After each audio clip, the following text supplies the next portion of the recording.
In this video, I want to go over a few things in Chapter 2, The Chemistry of Life. And I'm going to be focusing on the last three sections, sections 3, 4, and 5 in this chapter. In section 3, it picks up with chemical reactions, basically to understand just a little of the terminology that's associated with chemical reactions. And again, this chapter, I want you to get the important parts of what's important for the actual body. And so we'll be talking about some chemical reactions here, and then kind of throughout the semester that are important for living organisms, including the human body. So these are just a few vocabulary words that you may see in this chapter and then other chapters. For example, reactants and products. The reactants are what you put into a chemical reaction, a chemical equation. And so, for example, on this slide, you see two different chemical reactions. And so anything on the left-hand side is going to be the reactants. And so look at the second chemical reaction here. This is carbon dioxide. This is water. And so these would be considered to be the reactants. When you put those together, you get carbonic acid, or which is usually just called carbonated water for us. And so that carbonic acid is here. That would be the product. And so that's what comes out the other end of this reaction. You may see terms reversible and irreversible. If the reaction is reversible, it will have both of these arrows going in two different directions. It's an equilibrium type reaction, or it's a reversible reaction. It means this reaction could go forward from left to right, or in reverse from right to left. If it's irreversible, it just means it only goes in one direction. Also in this chapter, in this section, it talks about energy and the energy needed for chemical reactions to take place. And so there's your definition there for energy. It's the ability or capacity to do some kind of work. Energy, there's lots of different terms associated with energy: potential energy and kinetic energy. You may have seen these before. Potential energy is the energy that is stored. It's the energy of position. And your body can store up energy. And we're going to be talking about different molecules that store energy. And that once that energy is stored, it can be released so that you can do some kind of work in the body. Kinetic energy is the energy of motion. It's the energy that potential energy has released at some point. And so the little diagram there just kind of shows you the differences in potential energy. This ball on the top of the hill would have lots of stored up energy, but it doesn't turn into kinetic energy until the energy is released. And that is signified by that ball rolling down the hill. And then you can talk about words like this: chemical energy, electrical energy, mechanical energy. Well, we have all different types of energy associated in the body. And these are just different forms. Chemical energy is the energy found in chemical bonds. And so we'll talk about a particular type of molecule called ATP, which is a form of chemical energy. And the energy associated with that ATP molecule is associated with the bonds inside of that molecule. You need ATP to drive the chemical reactions and the processes that go on inside the body. There's energy associated with electrical energy. And so anytime you're dealing with charged particles or ions, that would be considered to be electrical energy. And there's also mechanical energy, energy directly transferred from one object to another, would be examples of mechanical energy. The energy of motion, using your muscles, is an example of using really all three of these types of energy to accomplish something. And then a couple other definitions you may see: endergonic versus exergonic. Endergonic means, the prefix there is within or inside. It means that you have to put some kind of energy, in this reaction in order to get it to work or to operate. Reactions, these types of chemical reactions require that you put some kind of energy there to get it started. It's not going to happen on its own. And so you're adding some kind of energy, maybe heat energy or motion energy, some kind of friction or something to get this type of endergonic reaction started. Exergonic, exer here means toward the outside, and so exergonic reaction is going to release energy. It's going to give off extra energy. Now, all these different types of chemical reactions are important because they all eventually help to maintain homeostasis, like we talked about in chapter 1. Homeostasis is the balance of the equilibrium that's found in the body and all the different systems of the body. And so you have different types of reactions that are involved in breaking down molecules. Those will be catabolic reactions. They break down molecules. So, for example, whenever you break down nutrients, right? You eat breakfast or lunch, and you have carbohydrates, or you have proteins, and you break those down into smaller and smaller subunits. That's a type of catabolic reaction.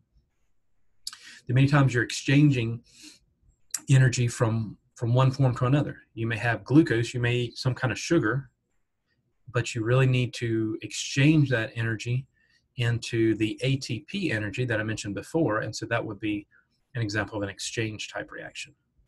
Anabolic means that you're building something.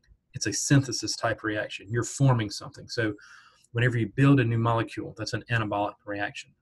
And so you form amino acids, you break down proteins, you form amino acids. Well, you're going to take those amino acids and you're going to build those up to some other protein that you would need. And that would be an anabolic type reaction.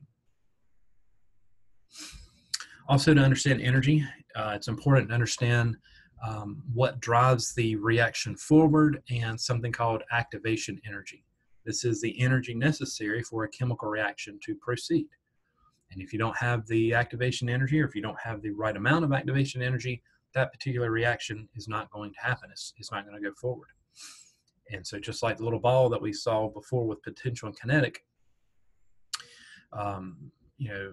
if the ball is here in the first position, then you've got to add some energy to it to get it to go over and to release its kinetic energy. And that's that amount of energy needed to push that ball up would be your activation energy.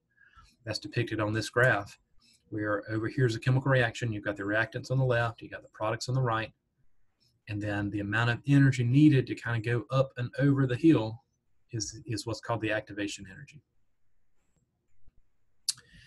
Now, these four things listed here are factors that help to increase how quickly that reaction is going to take place, increase the reaction rate.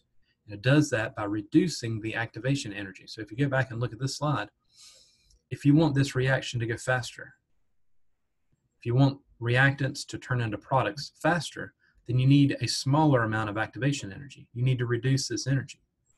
And so what this is saying is these four things, concentration, temperature, reactant properties, presence or absence of a catalyst, these four things help to reduce that activation energy so that your reaction can take place faster. So for example, concentration. If you have more of the reactants, then that helps to speed up the reaction. By having a higher concentration of the reactants, that helps to speed up the reaction. Temperature. In chemistry, if you have a higher temperature, that helps to provide necessary energy so that this reaction will go faster. So usually in chemistry, you would heat something up. That's what the body does. Your body temperature is about 98.6 degrees Fahrenheit. That's 37 degrees Celsius. That's a fairly warm temperature, and it's needed to be that warm so that the different chemical reactions taking place inside the body will operate at the right reaction rate. The reactant properties, that's specific to whatever chemical reaction you're talking about. Different reactants, remember we're talking about the things on the left side of the equation, different reactants have different chemical properties. So some things react faster, some things react slower. Some things are more reactive and less reactive.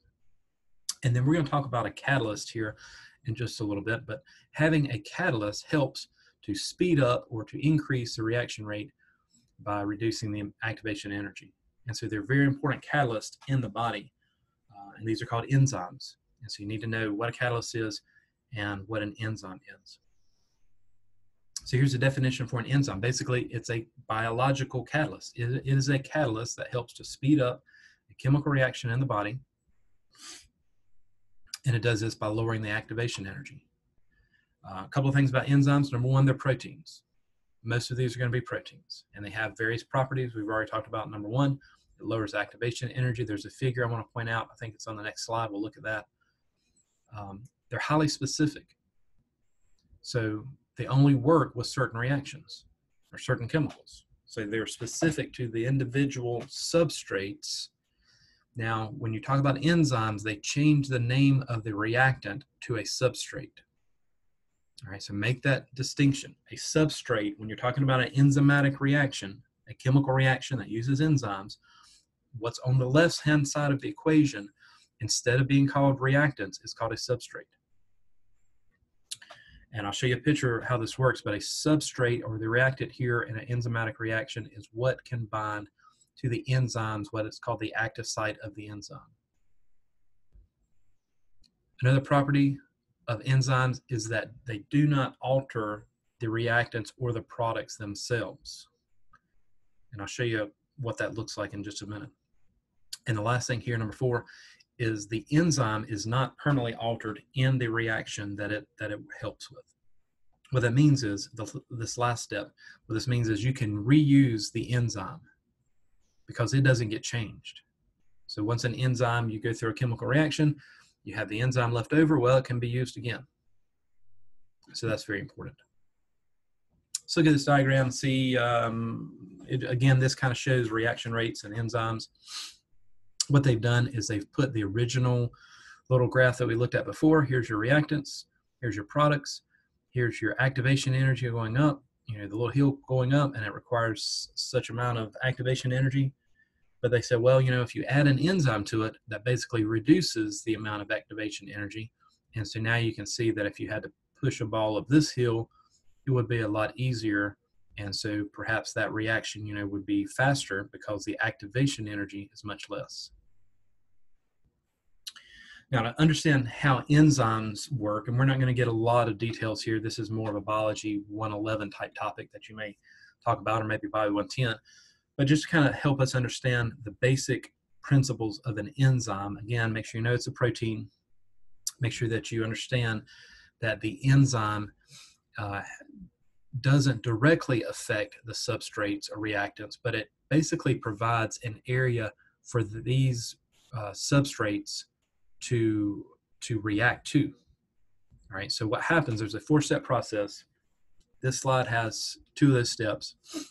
In an enzymatic reaction, you have an enzyme. Here, you have the substrates. In other words, the reactants would be here. And so the first thing that happens is the substrates come in close contact with the enzyme. And they actually bind together. The substrate is going to bind together, and they're going to bind into the active site of this enzyme. Now what this does is, as it's pointed out here, the binding of the substrate to the enzyme causes a small change in the protein. See, there's a little change here now in the enzyme. There's a small change that happens in the enzyme. And what that does is somehow it helps to reduce how much energy is needed to get these 2 molecules together. So these 2 molecules come in here to the active site. That allows this enzyme to kind of make a shift in its shape. It changes shape, and it brings these 2 substrates closer together. They react here. That's referred to as the transition state, where the substrates enter into what's called a transition state, and they get converted to the products. The product gets released, and then the enzyme goes back into its original shape. So what that means is this enzyme is reusable. So it's just waiting for the next set of substrates to come in and bind to it. That's called the induced fit mechanism. So just kind of review enzymes a little bit. Again, here, they're biological catalysts. They speed up reactions by lowering the activation energy. Enzymes are proteins. Enzymes are specific for a particular set of substrates. So the enzyme has to match the reactants or the substrates, otherwise it doesn't work. They don't alter the reactants and products directly. They just provide a way that the substrates can come closer together so they'll react a little faster. And then lastly, the enzyme is not permanently changed or altered in the reaction, so that means it can be reused in another reaction.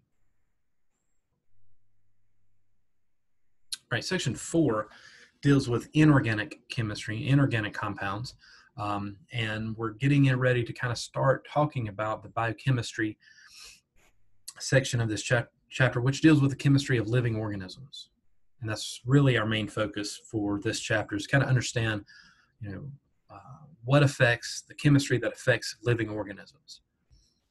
And of course, the human body is what we're talking about. First of all, a definition for inorganic, it just means that it doesn't contain carbon and hydrogen together. Carbon bonded to hydrogen. And so water is inorganic. Acids are inorganic. Bases are inorganic. Salts are inorganic. Then minerals that are in your body, these are inorganic molecules. And so we'll talk about a lot of these examples as we go through. Organic is kind of the opposite. Organic here in chemistry means that you have a molecule that has carbon bonded to hydrogen. And in the next section, we're going to talk about the 4 main types of organic molecules, biomolecules that you find in the body. So let's briefly talk about water.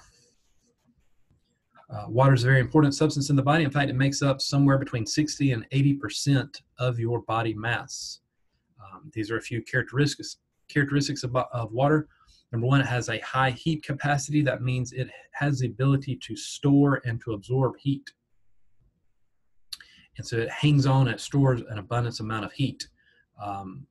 And that really doesn't affect its temperature from changing that much. It can still store a lot of heat. And it can transfer heat. So whenever water evaporates, in other words, when you sweat, you have water, on the surface of the body, it evaporates and that takes heat with it. That cools your body off.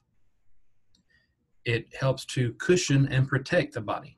And so you have something called a serous type fluid that helps to basically create a cushion for different areas in the body. It can also act as a lubricant. Along with some other chemicals, it can act as a lubricant. You have some a little bit of fluid in your joints, and that helps to reduce the friction whenever your bones are moving. Briefly talking about acids and bases and pH. Acids and bases are a very important part of the body, and so you'll see these again as we go through some of the chapters, and also in Bio 169 Part 2. There's different ways to define what an acid is, and if you take chemistry, you may talk about some different definitions of an acid versus a base. But in this slide, you see that an acid is defined as something that releases hydrogen ions into a solution. Everybody's probably heard of an acid such as hydrochloric acid. The reason this is an acid by this definition is because whenever it's in a solution, it releases hydrogen ions and chloride ions, mainly the hydrogen ions is what we're talking about now. It releases the hydrogen ions into the solution by dissociation. It splits apart. This hydrochloric acid molecule here splits apart, dissociates into hydrogen ions and chloride ions. That's different than a base, because a base has the ability to remove hydrogen ions or bind to hydrogen ions in a solution. So for example, here we have sodium hydroxide. This is a base. It still dissociates, still splits apart completely into sodium ions, into hydroxide ions, but these hydroxide ions have the ability to absorb or to remove hydrogen ions in a solution. So if there were hydrogen ions present, that hydrogen ion would bind to that OH, that hydroxide ion, and actually form water. And so definition of a base is that it helps to remove hydrogen ions in a solution. And so there's a chapter in Bio 169 that you'll talk about electrolytes and acids and bases a little more, because it's very important in the human body to balance your pH. And so you do that with buffers, and buffers help to regulate this hydrogen ion concentration. A couple of things about acids and bases you may be familiar with already, the pH scale. And so a neutral pH is 7 on the scale. The scale runs from 0. Here's a little figure 2.13 on the pH scale. You got 0 and runs up to 14, and 7 is neutral. And so anything below the 7 is acidic. And so acids, and so what that means is you have more hydrogen ions. The more hydrogen ions you have, the more acidic it is. And conversely, when your pH is above 7, that's greater than 7, then that's called basic. It's also called alkaline. You may see that term sometimes, but it's basic or alkaline And so that means the fewer hydrogen ions you have. The less hydrogen ions you have, the more alkaline or basic it is. The more hydrogen ions you have, the more acidic it is. And then I mentioned that word buffer. Here it is for you defined. It's a chemical system that helps to resist changes in pH. And so if we relate this back to the human body, make sure you realize that our body fluids are usually slightly basic. And so on the pH scale, blood has a very narrow range. It ranges from 7.35 up to about 7.45. So it's just a slightly above. So you see blood is listed here on this figure. So the blood is slightly basic, just above the 7 area, but it has a very narrow range. And it's very important for the body to keep this in control, in check, from 7.35 to 7.45. You may have heard of the term acidosis or ketoacidosis. That's where the body's pH, the blood pH, goes lower than 7.35. And you can also have alkalosis, where the body's blood pH rises above 7.45.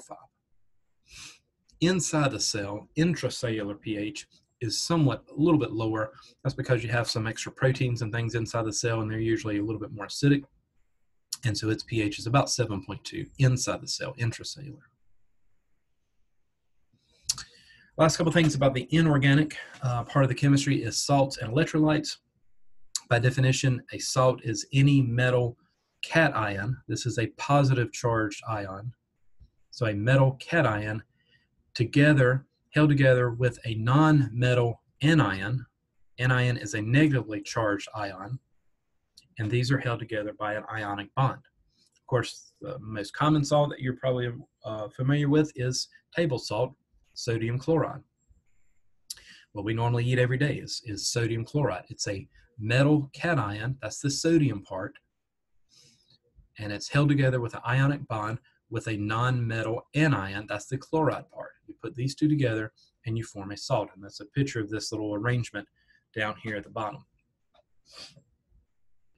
Salts, by definition, can dissolve in water, just like sodium chloride does, and what it does is it separates out to form cations and anions. Cations are positive, anions are negative, and that separation forms what are called electrolytes. Electrolytes are charged ions in the body, and you need these because they help to conduct electrical current. Essentially, they help your body to send signals through the nervous system and through the muscles so that all of your nervous system functions can work and all of your muscle contractions can work. Section 5, I briefly want to talk about the organic molecules. And remember, organic is defined as molecules that contain carbon that is bound or has bonds with hydrogen as well. And there's 4 major biomolecules. Sometimes you see these called macromolecules because that just means they're very large. They're very large molecules. And so we'll talk about these 4. Here they are listed for you: carbohydrates, lipids, proteins, and nucleic acids. This is a very important section of this chapter. Please make sure you understand. We're going to go through these, but make sure you understand carbs, lipids, proteins, and nucleic acids. This is one of those topics that you will see. There's many topics in 168 that you'll see again in 169. This is one of those topics that when in 169, you're going to talk about the digestive system, and you're going to talk about nutrition. And part of that study of digestion and nutrition is understanding these biomolecules: carbs, lipids, proteins, and nucleic acids. So let's look at carbohydrates first. Basically, they are made out of carbon, hydrogen, and oxygen. By the way, that's what's in the name up here. Carbo refers to carbon. Hydrate, as you're probably aware, refers to water, and water is basically hydrogen and oxygen. So a carbohydrate is carbon, hydrogen, and oxygen. The basic building blocks, the smallest part of a carbohydrate, is known as a monosaccharide. Mono means one. Saccharide is just the fancy word of saying sugar. And so this means a 1 sugar unit is a monosaccharide. And I'll give you some examples in just a minute. Disaccharide means 2. Di means 2, and so you have 2 sugar units chemically bonded together, and that forms a disaccharide. After that, if you have more than two, poly means many, and so you could have many of these. If you have many monosaccharides bonded together chemically, then that would be a polysaccharide. Now, the main functions for carbohydrates is basically to serve as an energy source, right? When you need energy, you need some type of carbohydrate to provide that energy for you. It also helps to build structural components, such as within the cell membrane uses some carbohydrates there as well. So let's look at the simplest of the carbohydrates, the monosaccharide. These are some examples for you: glucose, fructose, galactose. These are all used as simple sugars or simple energy sources. The most familiar one is probably glucose. And so this is an example of a monosaccharide. Deoxyribose, by the way, this is the monosaccharide, the sugar that's inside of your DNA. So even your DNA has a carbohydrate component to it. And your RNA has ribose in it. Disaccharides means two, and so you have two simple sugars, two monosaccharides chemically bonded together. The example here is a good example: glucose and fructose. If you add these together, not just stir them and mix them together, but chemically bond these together, then you form sucrose. Sucrose is the sugar that you normally eat every day. You may put sucrose in your coffee or while you're cooking or whatever. So sucrose is a disaccharide made out of glucose and fructose. And then polysaccharides. Polysaccharides is when you have many different monosaccharide subunits all bonded together. And so a good example of this is called glycogen. This is a very important way that animals, including humans, store energy. So if you have an excess amount of glucose, then you can turn your glucose, bond it together, and turn it into glycogen, and you can store it as energy. Your liver helps you to do this. Your liver does this for you. It bonds the glucose together, it forms glycogen, and you store that extra energy in the form of a polysaccharide called glycogen. You store that in your liver and your muscle cells. Plants do the same thing, except they form something called starch. Right? That's when we eat plants, or we eat potatoes and breads and pastas and things that have starch in it. We eat the starch because it has a lot of energy associated with it. Plants do the same thing. They also build cellulose type molecules as a polysaccharide, and that's what they use in the plant cell wall. A lot of times you see in nutrition, and again, you'll get to this in AMP2, but a lot of times you see these called complex carbs. Complex carbs are polysaccharides. All right, so that's carbohydrates. Number two is lipids. These are also commonly just called fats. And you see here one example of a lipid. There's several examples we'll talk about. One example is what's called a triglyceride. And so triglyceride, the tri here means three. And so you have actually three fatty acid chains that is chemically bonded to something called glycerol. And so in the picture here at the bottom, you see a triglyceride molecule. You can see why this is a macromolecule. I mentioned that before. This is a large molecule. In other words, you've got many different carbon atoms and hydrogen and oxygen. There's also, you can see why this is just a very large molecule, and it has some very important features. It is there for protection and insulation. Protection because it forms a fat that basically cushions the body. Many of the organs and the cavities inside the body will have lipid triglycerides that are there for protection. It helps to insulate the body because it helps to store energy and keep us warm. And then you can break down triglycerides, or you break down these fats to get energy as well.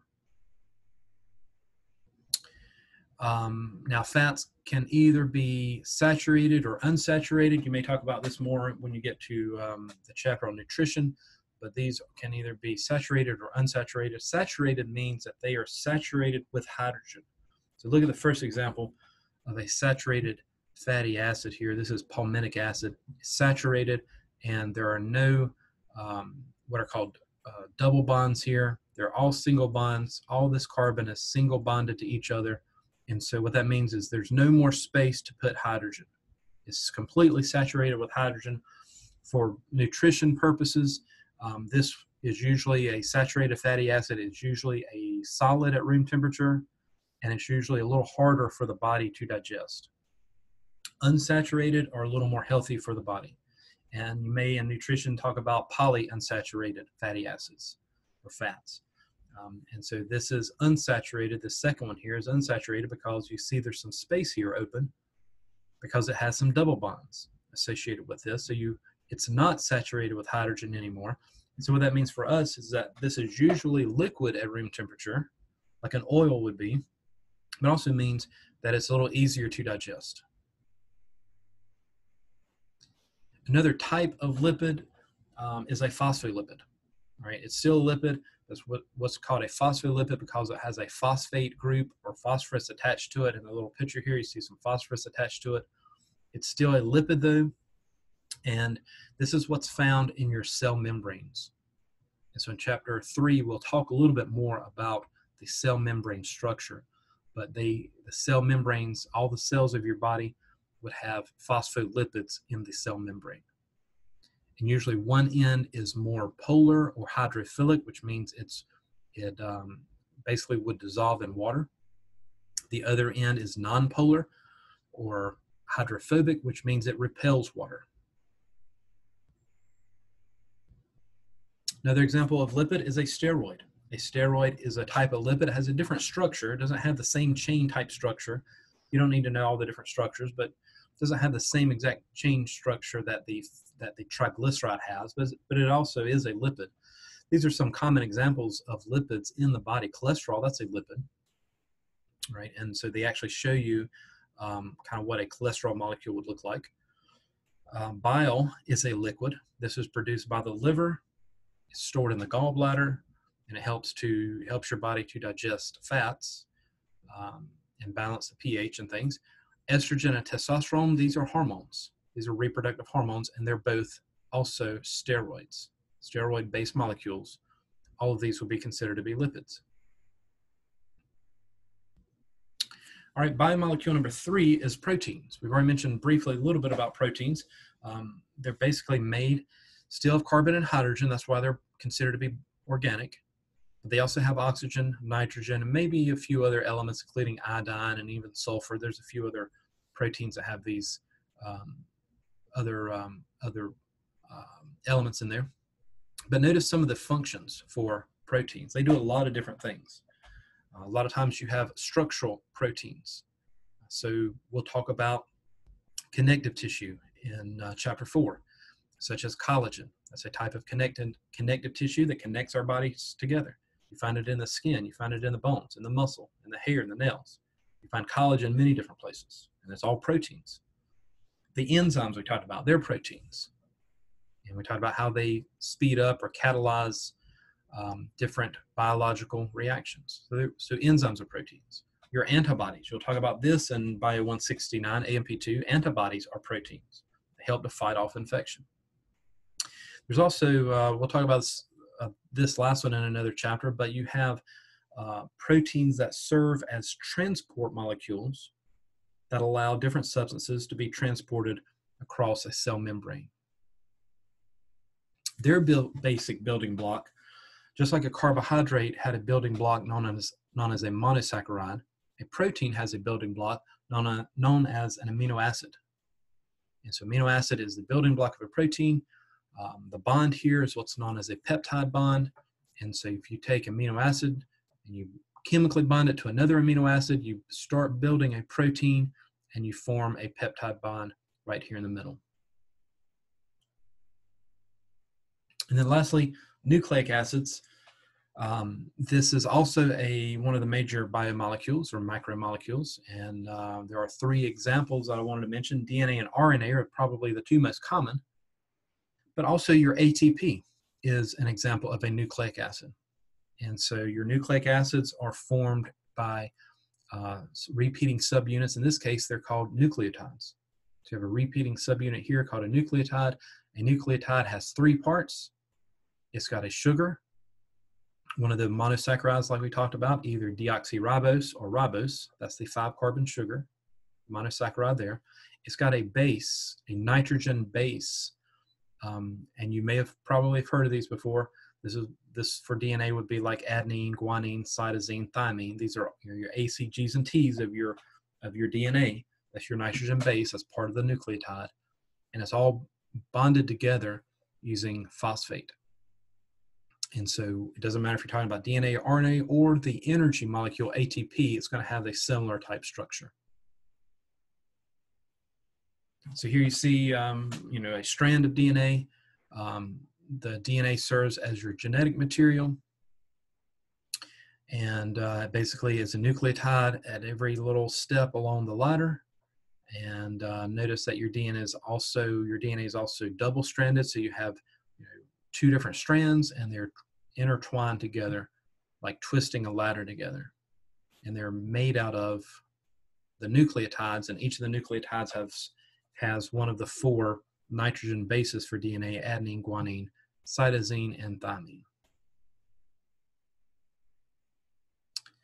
And then for RNA is also a nucleic acid. It's very similar to DNA, but there's some important differences here. One is that RNA only has a single strand, right? It's not a double helix. So I didn't mention that word here, but this would be your double helix of DNA. It's helix because it's twisted around in a helical shape. It's double because it's got 2 strands that are twisted together. So your DNA is a double helix, and RNA is just a single strand. You still have 4 base pairs. It's still made out of nucleotides. You still have four base pairs, but in this case, you have the adenine, guanine, cytosine, and instead of thymine in RNA, you have a different base pair known as uracil. And RNA has a little different function here. This helps to read or interpret the code that your DNA has, and your RNA basically transfers that information to help make proteins. And we'll talk a little bit about that process in chapter 3. And then lastly, ATP, adenosine triphosphate. This is also a nucleic acid. Still has the same type of building blocks here. You have a ribose type sugar. You have a base. In this case, the nitrogen base is adenine, and then you got phosphate groups. And so technically, but in this case, you don't have a strand of this like you have in DNA and RNA. It's just a single molecule. ATP, though, is an energy molecule. It's not part of your genetics, really, but it's an energy molecule. It provides the energy for all the different chemical reactions in the body. And so whatever the cell needs to do, if it needs energy, this is the energy source it's going to use. So when your muscles contract, they require energy, and it needs ATP. By the way, when your muscles relax, and we'll talk about this in a later chapter, when your muscles relax, that requires energy, and it needs that from ATP. And then lastly, any type of chemical reaction that requires energy is basically just going to stop whenever you don't produce enough ATP. And so there'll be chapters when we talk about a little bit more about ATP, especially when we get to the muscle chapter. And then again, you'll see this again in 169 because you'll talk about the processes involved in making the ATP molecule. And so you'll talk about things like glycolysis and citric acid cycle electron transport. So hopefully this is a brief but good overview of chapter 2.